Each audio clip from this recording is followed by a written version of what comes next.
Muy buenas tardes amigos, bienvenidos a Consultorio de la Construcción. Yo soy Ítalo Tapia.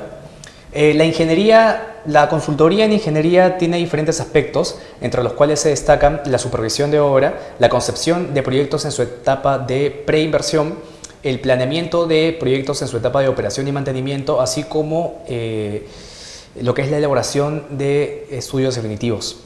Esto hace que la consultoría en ingeniería tenga vital importancia para el desarrollo de los países y se encargue de introducir procesos especializados para maximizar todo lo que es la calidad, minimizando los costos. Para darnos mayores alcances respecto a este tema, está con nosotros el ingeniero Jorge Peñaranda Castañeda, quien es el presidente de la Asociación Peruana de Consultoría y gerente general de Alfa Consul S.A. Muchas gracias por estar con nosotros, ingeniero. Muchas gracias por invitarme.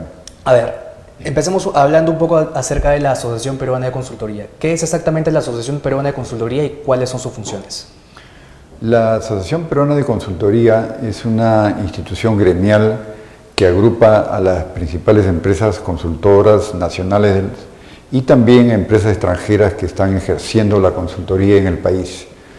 La Asociación Peruana de Consultoría fue creada como Asociación Peruana de Ingeniería de Consulta en el año 1968.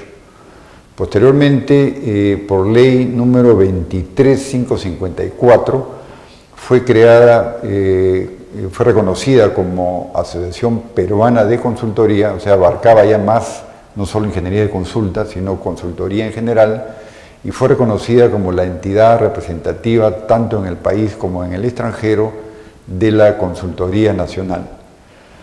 La Asociación Peruana de Consultoría, que ya tiene 48 años de existencia, está afiliada a dos gremios internacionales.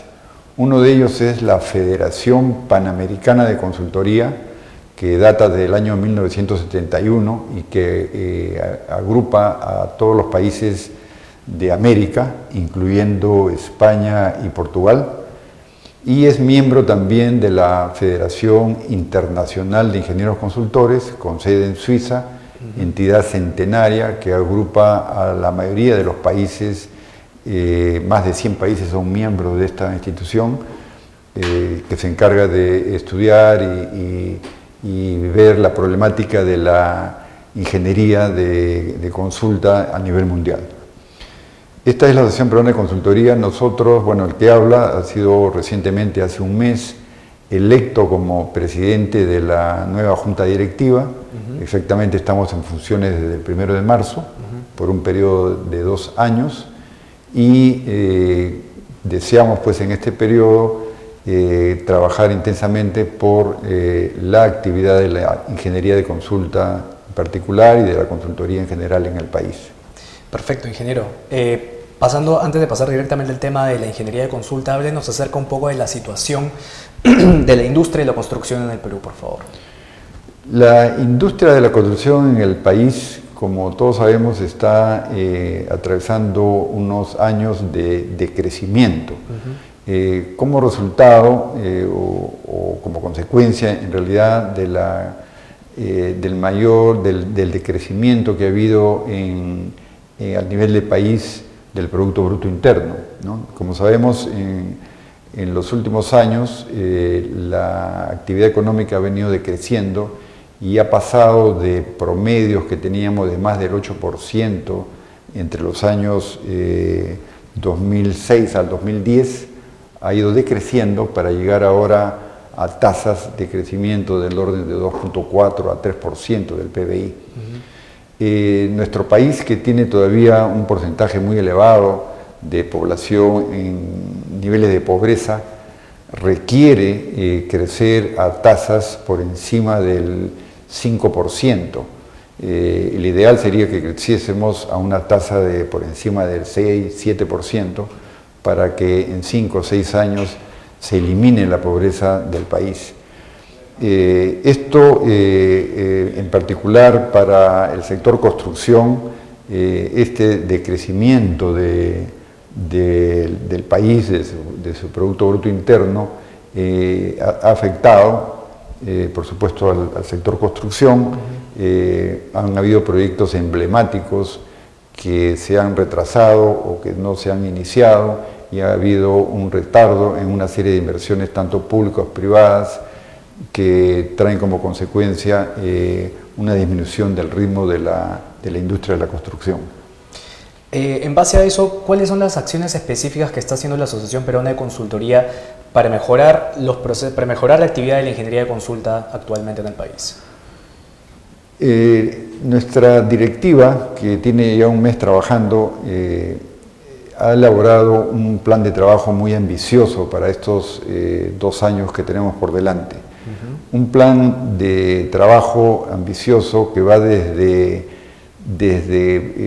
capacitar a los profesionales que trabajan en las empresas consultoras o en los sectores público y privado, capacitar a los profesionales no solo en técnicas del ejercicio de la profesión, sino también en valores, en un código, en el cumplimiento de un código de ética y comportamiento, para lograr mejores prácticas de contratación y del desenvolvimiento profesional.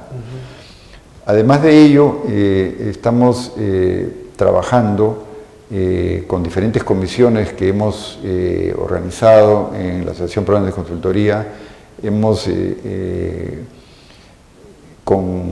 constituido 15 comisiones de trabajo. Voy a citar algunas de ellas. Por ejemplo, tenemos una comisión que se está encargando de actualizar el Plan Nacional de Infraestructura y el Plan para Lima y Callao, el Plan de Infraestructura para Lima y Callao.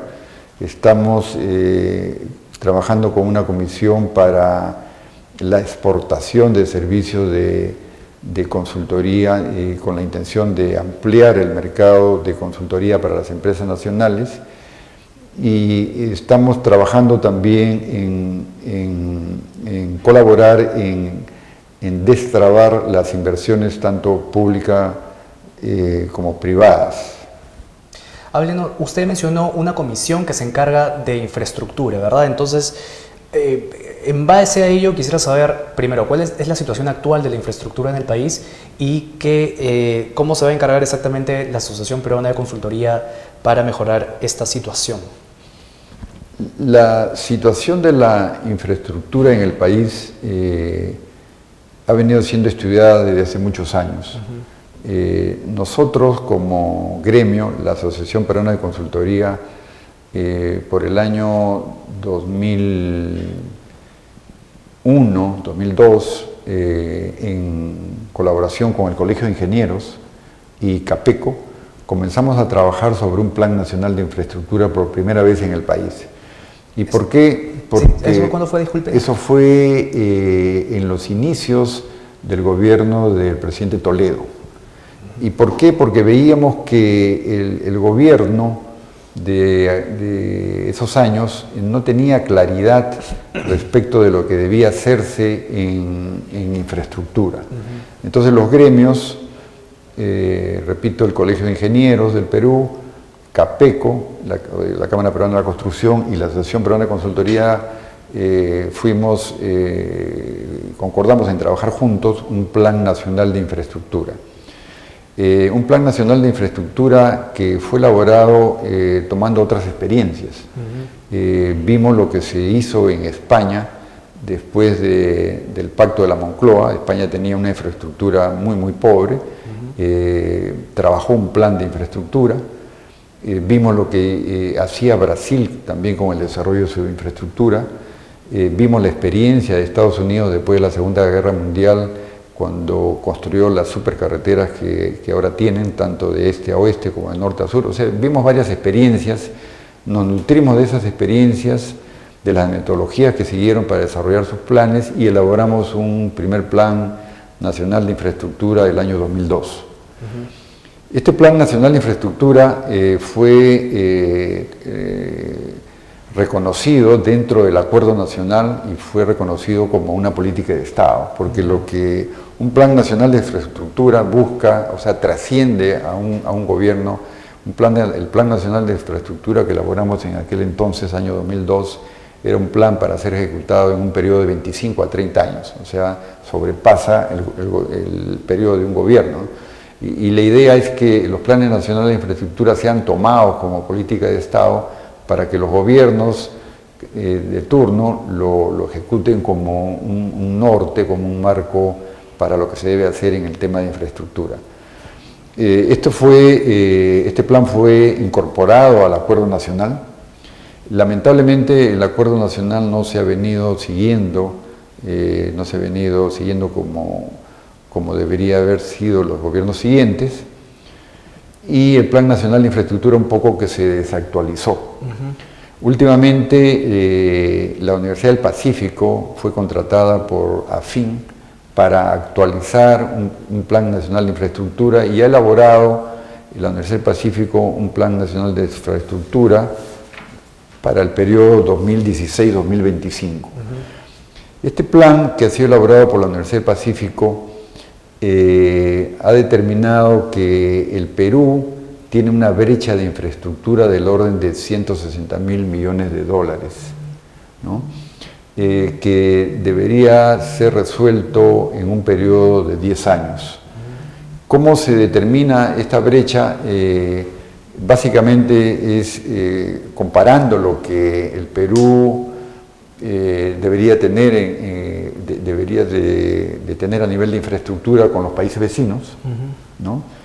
Y también viendo lo que, de acuerdo con el potencial de crecimiento que tiene el país de su Producto Bruto Interno, debería tener como infraestructura. ¿Cuál debería ser la infraestructura mínima para que el Perú pueda crecer al ritmo de crecimiento potencial que como país tiene, ¿no?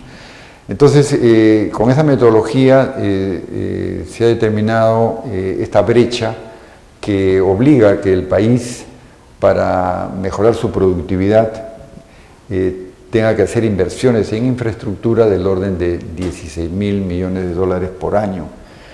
Y esto sin considerar a la inversión que se tiene que hacer en sectores que no han sido considerados en ese estudio como de vivienda, ¿no? Todos sabemos que también hay un déficit de vivienda muy importante en el país, sumando el déficit cualitativo y cuantitativo del orden de 800.000 viviendas, que aumentaría los niveles de inversión que se deben hacer en el país en infraestructura.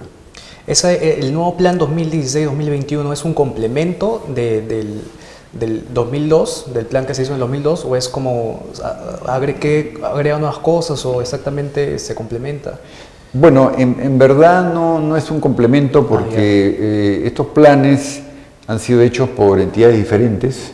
El que nosotros hicimos como Asociación Peruana de Consultoría junto con CAPECO y convocados por el Colegio de Ingenieros fue con una metodología diferente. Y el que ha hecho ahora la Universidad del Pacífico más se ha concentrado en hacer un diagnóstico de la situación de la infraestructura en el país. Y no ha aterrizado ese trabajo muy bueno de la Universidad del Pacífico, pero en mi concepto todavía incompleto, a pesar que es un magnífico esfuerzo, incompleto en el sentido de que no aterriza con un portafolio de proyectos. Nosotros lo que nos proponemos ahora como Asociación Peruana de Consultoría es trabajar en base a todo lo que ya se ha hecho años anteriores, el trabajo de nosotros mismos, el trabajo de AFIN, que se ha terminado el año pasado, para concluir o determinar un portafolio de proyectos que deben ser, qué proyectos deben ser ejecutados por el sector privado, cuáles por el sector público, y del sector público a cuáles debe abocarse el gobierno central, los gobiernos regionales y los gobiernos locales. De manera tal que con esos planes, si son actualizados y mantenidos en el Acuerdo Nacional, en verdad ya no se necesitarían esta metodología que se sigue actualmente para la aprobación de las inversiones públicas, que es obtener el SNIP para cada proyecto de inversión y que demora muchas veces los procesos de inversión. Creo que de esta manera se agilizaría el proceso de inversión y los gobiernos, tanto local como regional y central, y también los privados tendrían un norte en el tema de infraestructura, de qué es lo que hay que hacer, no solo en los próximos 5 años, sino con un horizonte pues, de un plazo de 25 años, ¿no? Por lo menos. Sí, eso es lo que quería preguntarle, porque hay la percepción generalizada de la sociedad civil que se ponen trabas, ¿no? Por parte de los requisitos que se ponen para poder invertir, ¿no? Para poder empezar un proyecto. Por ejemplo, los requisitos que pone el Ministerio de Cultura, los requisitos que pone el Ministerio de Ambiente. Se tiene la percepción de que son trámites muy engorrosos que desaceleran un poco este tema, ¿no? ¿Qué opinaría respecto a eso? Sí, realmente el proceso de inversión en el país creo que está tardando hasta 3 o 5 veces más de lo que debiera, ¿no? Un proyecto que debería desde su concepción hasta su culminación debería de tomar, por decir, 2 o 3 años, toma el doble o el triple. Por toda esta burocracia. Por toda esta burocracia, tanto porque se exige obtener una aprobación de esta inversión pública. Si se trata de una inversión pública, se tiene que obtener su SNIP aprobando la inversión, que tiene sus exigencias y que estuvo muy bien para que los gobiernos regionales y locales fundamentalmente no hicieran obras que no tenían sentido, pero me parece que se ha ido hacia el otro extremo, donde se han ponido tantas trabas que son, en mi concepto, totalmente innecesarias para obras que no necesitan demostrar su rentabilidad. Por ejemplo, si se trata de un proyecto de saneamiento de una localidad, si se trata de un proyecto de tratamiento de aguas servidas de una localidad, ese proyecto no necesita que se justifique su inversión, su rentabilidad, ¿no? O si se trata de un proyecto de una carretera para una localidad que no tiene acceso, tampoco necesita un SNIP para demostrar su rentabilidad, ¿no? Entonces se ha ido, para comenzar, hablando de preinversión, se ha ido al otro extremo de exigir niveles de proyectos o niveles de aprobación que demoran los procedimientos a niveles de preinversión. Y luego esos proyectos, cuando ya se pasan a la etapa de factibilidad o proyecto definitivo, se les exige una serie de aspectos como, por ejemplo, la acreditación de que no se atraviesa zona de restos arqueológicos, ¿no? Que son actividades que deberían de ser desarrolladas por el propio Ministerio de Cultura, ¿no? Y que deberían de tener planos que ya catastrales, por decir, donde se esté indicada cuáles son las zonas de restos arqueológicos donde no deberían pasar o construirse proyectos, ya sea de escuelas, de proyectos de hospitales o carreteras que no deben pasar por esas áreas, etcétera, ¿no? Que facilitaría enormemente y disminuiría pues, los tiempos de elaboración y hasta de ejecución de proyectos. Sí, porque claro, también durante la ejecución de proyectos hay una serie de trabas que alargan los procesos de ejecución de los proyectos. Sí, eso es lo que también le quería preguntar, porque también hay cierta sensación generalizada que en la Contraloría General de la República tiene algunos, genera bastante presión sobre los funcionarios públicos, de modo que los funcionarios públicos prefieren cualquier controversia mandarla para un arbitraje o para una junta de resolución de disputas en todo caso, y no resolverlo ellos mismos por cierto miedo, por cierto temor de que vayan a acusarlos de algo, ¿no? ¿Qué opinaría respecto a este tema? Sí, es verdad, en realidad, efectivamente, durante los procesos de construcción de obras, como sabemos, todas las obras públicas están sujetas a un proceso de control de parte de la Contraloría General de la República. Claro. Este proceso de control está muy bien, por supuesto que todos estamos de acuerdo, siempre y cuando estos procesos no demoren la toma de decisiones de los funcionarios públicos y no demoren la ejecución de los proyectos, ¿no? Toda obra pública como sabemos, es licitada y es ejecutada por un contratista privado, y toda obra pública tiene una supervisión, que también es contratada a través de concursos públicos.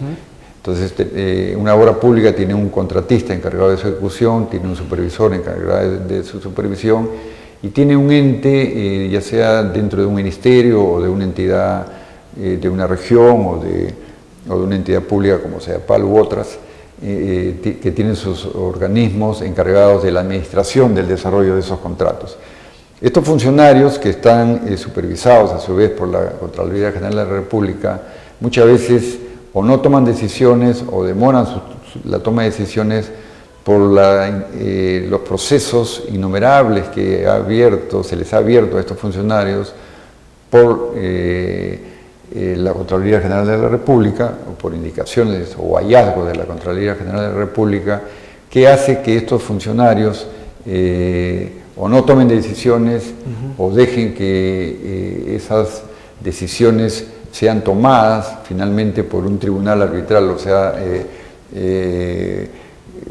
hacen que las obras, que las controversias que se pueden presentar en una obra no sean resueltas por la propia administración, sino que vayan finalmente a un tribunal arbitral que alarga innecesariamente los procesos de construcción, de ejecución de las obras, ¿no? Ingeniero, y lo que le mencioné tanto, la percepción de que hay muchas trabas, como el tema del cierto temor a la Contraloría General de la República, se ha venido, bueno, como que se ha agilizado un poco, se ha aliviado un poco en base a la nueva ley de contrataciones del Estado que ha entrado en vigencia el 9 de enero. ¿Usted qué opina respecto a esa ley? ¿Lo agiliza los procesos o siente que tal vez no vaya a ser tan, o sea, no lo vaya a agilizar? Yo creo que una nueva ley de contrataciones y un nuevo reglamento, en realidad, en lugar de contribuir a que se aceleren los procesos de inversión, lo que se está haciendo es demorando más aún las inversiones en el país. ¿Usted cree? Yo creo que sí, porque en realidad nuestra ley de contrataciones, o la ley anterior, la ley y su reglamento, se ha venido perfeccionando a lo largo de los años. Entonces, lo que se debería hacer es simplemente la ley anterior y el reglamento anterior, en los aspectos que necesitaban ser corregidos, se ha podido ir corrigiendo, pero no hacer borrón y cuenta nueva y dar una nueva ley, un nuevo reglamento completamente diferente, que lo que ha hecho desde el 9 de enero que entró en vigencia esta ley es prácticamente paralizar todo el proceso de convocatoria de licitaciones y de concursos públicos por espacio de por lo menos 3 meses. Ahora, aparte de esta demora que ya se ocasionó y que ya es un daño a la inversión, esta ley tiene en mi concepto, y no solo en el mío, sino en el de los gremios, tanto la Asociación Peruana de Consultoría como la Cámara Peruana de la Construcción o la Cámara de Comercio de Lima, que tiene también un gremio de infraestructura, edificaciones de ingeniería, tiene serias deficiencias. En el área de consultoría, o para el sector de consultoría, por citar un caso, cuando se trata de servicios de consultoría, esta nueva ley y su reglamento no contempla un tope inferior para los honorarios en las ofertas que deben hacer los consultores. Cuando en realidad el criterio para seleccionar a los consultores debe ser básicamente la calidad. Pero si el elemento más importante va a ser el precio, y el precio no va a tener un tope inferior, entonces se está introduciendo un criterio de evaluación que lo que va a traer como consecuencia es que se van a estar otorgando contratos de consultoría, de servicios de consultoría, por precios absurdos, por precios muy bajos, que van a atentar contra la calidad del servicio. ¿Usted cree que eso debería cambiarse? Yo pienso que sí, definitivamente debería de seleccionarse, reformularse y seleccionarse básicamente los servicios de consultoría fundamentalmente en base a la calidad de los servicios que se ofrece. Y igual está ocurriendo para las obras. Las obras, la selección del contratista, ejecutor de obras, va a ser en base del precio y sin tope inferior. Entonces eso también va en mi concepto, a ocasionar pues que muchos aventureros se van a presentar a estos procesos y vamos a tener muchas obras inconclusas o con problemas. Claro, se echan al piso y igual ya con tal de ganar la licitación. Sí. ¿Y usted cree que eso es una desventaja en comparación de la norma antigua? Yo creo que sí, yo creo que esta ley y esta nueva ley y su reglamento ha debido de, antes de publicarse, ha debido de someterse a consideración de los gremios del sector privado para recoger opiniones y luego de un debate de opiniones se hubiera dado esta nueva ley, ¿no? Una última recomendación, una última conclusión respecto a todo lo que hemos hablado, ingeniero.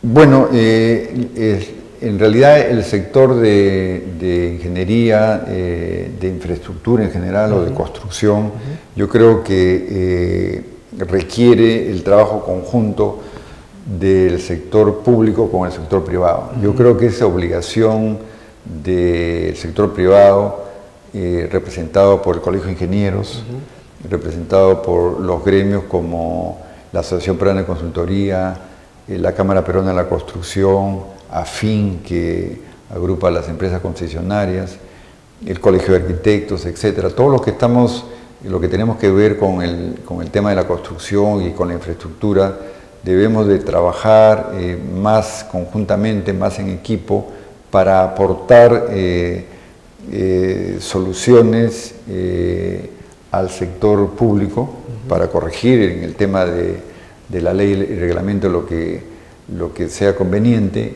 y para también dar propuestas que aceleren la inversión pública y privada en infraestructura. Perfecto, ingeniero. Muchas gracias por estar con nosotros. No, más bien, muchas gracias a ustedes por invitarme a participar en esta reunión. Listo. Muchas gracias, ingeniero. Muy bien. Gracias.